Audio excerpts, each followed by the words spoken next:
Doctor से।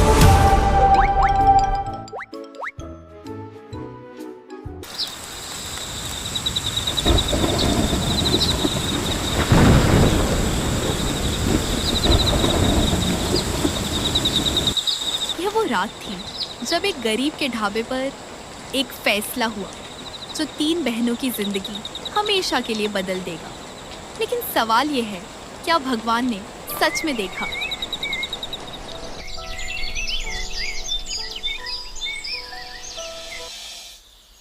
चंदनपुर गांव में रहती थीं 3 बहनें। सबसे बड़ी काव्या, मेहनत और ईमानदारी की मिसाल। बीच वाली सुनीता, जो अक्सर सिर्फ अपने बारे में सोचती थी। और सबसे छोटी गुड्डी, सीधी, साफ दिल और अपनी दोनों बहनों से बेहद प्यार करने वाली। काव्या दीदी, ये ढाबा चलाते चलाते हमारी जिंदगी बर्बाद हो जाएगी। मुझे तो कोई अमीर आदमी चाहिए जो हमें इस गरीबी से बाहर निकाले।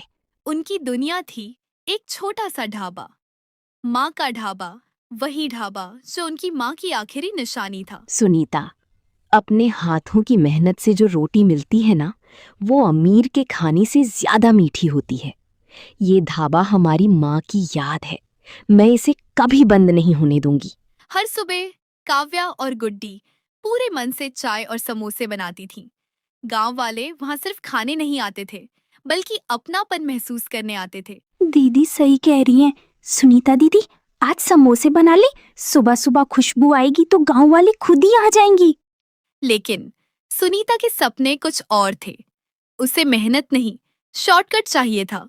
उसे लगता था कि अमीरी मेहनत से नहीं, किस्मत से मिलती है।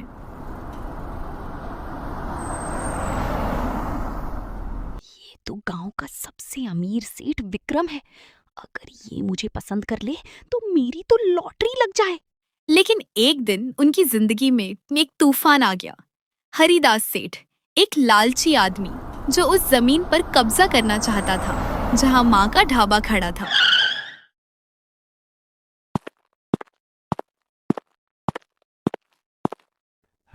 सुन, ये जगह मुझे चाहिए। मैं यहाँ एक बड़ा होटल खोलना चाहता हूँ।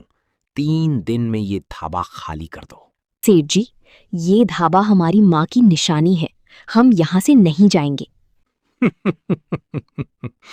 गरीबों को बड़ी बात करने का बड़ा शौक होता है। 3 दिन, याद रखना।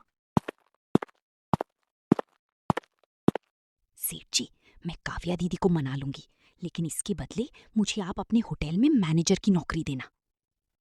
उसने 3 दिन का समय दिया और धमकी देकर चला गया। लेकिन सबसे बड़ा खतरा बाहर से नहीं, घर के अंदर से आने वाला था।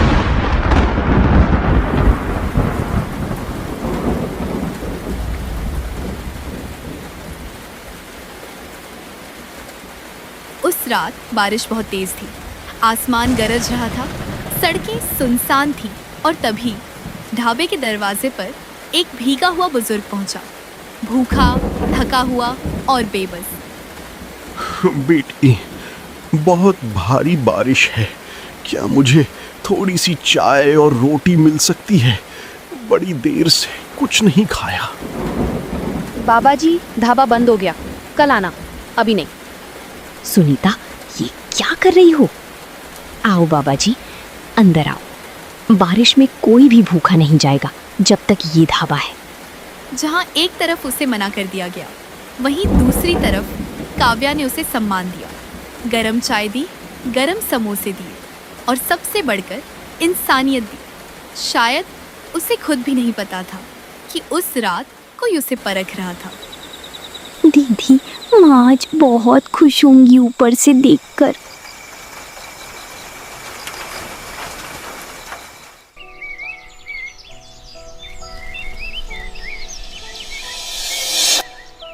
अगली सुबह सब कुछ बदल गया। हरिदास सेठ अपने आदमियों के साथ वापस आया, ढाबा छीनने के लिए।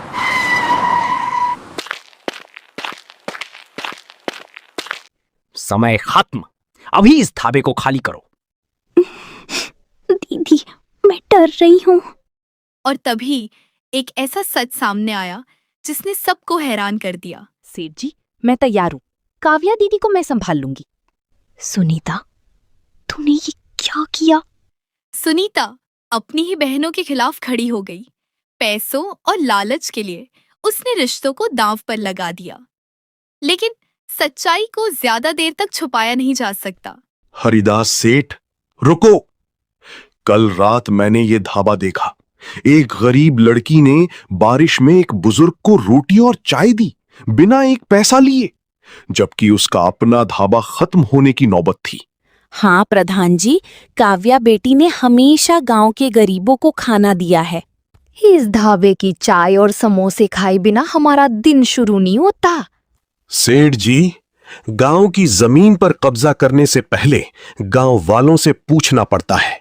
और ये ढाबा, ये सिर्फ एक ढाबा नहीं, ये इस गांव की रूह है। जब पूरा गांव काव्या के साथ खड़ा हो गया, तब हरिदास सेठ की ताकत कम पड़ गई और फिर उस बुजुर्ग ने अपनी असली पहचान बताई। बेटी, कल रात तुझे भूख नहीं थी, तुझे दर्द था, लेकिन फिर भी तूने मुझे खाना खिलाया। तेरा दिल सच में सोना है। मैं इस गांव का पुराना जमींदार हूं। वह कोई साधारण आदमी नहीं था, वह उस जमीन का असली मालिक था। ये ढाबा जिस जमीन पर है, वो जमीन आज से काव्या के नाम।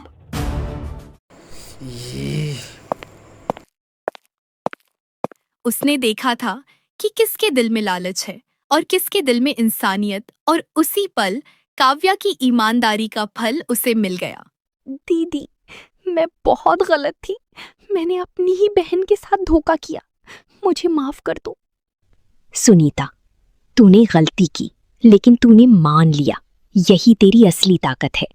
चल, आज मिलकर ढाबा चलाते हैं, तीनों मिलकर। माँ यही चाहती थी। अब कोई रोने दो मुझे, मैं बहुत खुश हूँ। कभी कभी सबसे बड़ी जीत दूसरों को हराने में नहीं होती, बल्कि टूटे हुए रिश्तों को जोड़ने में होती है। सुनीता को अपनी गलती का एहसास हुआ। उसे समझ आया कि धन से बड़ी चीज अपनों का विश्वास होता है, और काव्या ने अपने बड़े दिल का परिचय देते हुए उसे माफ कर दिया। कुछ महीनों बाद माँ का ढाबा पहले से भी ज्यादा बड़ा हो गया। अब वहां सिर्फ चाय और समोसे नहीं मिलते थे, बल्कि प्यार, सम्मान और अपनापन भी मिलता था। काव्या की मेहनत, गुड्डी का प्यार और सुनीता की बदली हुई सोच, तीनों ने मिलकर एक नई कहानी लिख दी। एक ऐसी कहानी जिसे पूरा गांव आज भी याद करता है। दूसरों की भूख मिटाओ, भगवान खुद तुम्हारी तकदीर लिख देता है, और जो अपनों को धोखा दे वह कभी चैन से नहीं सो सकता। यही सीख देती है बारिश में 3 बहनों का dhaba. Subscribe to my channel.